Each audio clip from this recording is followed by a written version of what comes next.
అతిరథ మహారథులకు, తల్లిదండ్రులకు, పూజ్యులైన ఉపాధ్యాయులకు, విద్యార్థులకు నా నమస్తులు.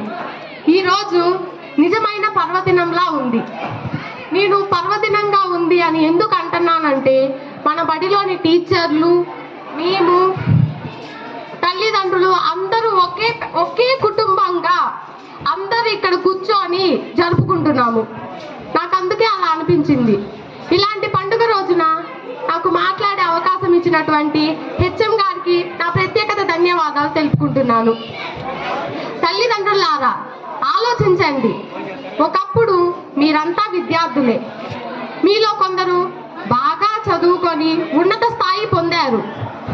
కొందరు పరిస్థితులు అనుకూలించక చదువు ఆపేసిన వారు కూడా ఉన్నారు. మరి కొందరు ఉపాధ్యాయులు, తల్లిదండ్రుల మాట చెవిన పెట్టి పడరాని కష్టాలు పడుతున్నారు. అందుకే పుస్తకం ఇలా అంటుందట, నువ్వు నా వైపు చూడు, నిన్ను తలెత్తుకునేలా చేస్తాను అని. చదువు విలువ తెలిసిన ప్రతి తల్లిదండ్రులు తమ బిడ్డలను బాగా చదువుకోవాలని రోజు స్కూల్కి పంపిస్తున్నారు. ఇది చాలా మంచి పరిణామంగా సంతోషించాలి.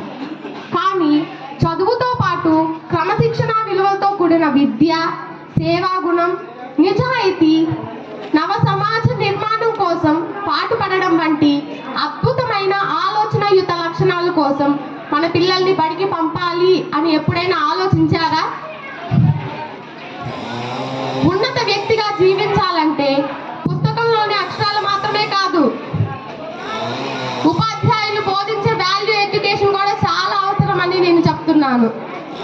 ఈ సత్యాన్ని గ్రహించి అజ్ఞానం అనే చీకట్లో నుంచి జ్ఞానం అనే వెలుగులోకి రండి. మన గురువులకు గౌరవించండి, వారికి సహకరించండి. వారు మా భవిష్యత్తు మార్గదర్శకులు. గారాబం చాటున, ప్రేమాభిమానాల మాటున మీ పిల్లలకు ఆడంబరాలకు పోయి సెల్ ఫోన్లు, బైక్లు వంటి వింత పోకడలకు పోతున్నారు. వారిని నాశనం చేస్తున్నారు. ప్లీజ్ ఒక్కసారి ఆలోచించండి. విద్యార్థులుగా మేము కూడా రోజు పాఠశాలకు వచ్చి మా టీచర్లు చదువుతో పాటు సంస్కారాన్ని నిత్యం మా జీవితంలో రంగరిస్తూనే ఉన్నారు. వారికి ఏమివ్వాలి, ఏమిచ్చినా రుణం తీర్చుకోలేము. అందుకే వారు చూపిన బాటలో పయనించి ఉన్నత శిఖరాలు అందుకుంటామని ఇదే వారికి మేమిచ్చే హృదయపూర్వక బహుమతి. ఇక ఉంటాను, తప్పక తీసుకుంటాను మీ అనుమతి. తెలపండి అందరూ చప్పట్లతో మీ సమ్మతి. కృతజ్ఞతలతో యామిని యోజిత 10th class. Thank you so much.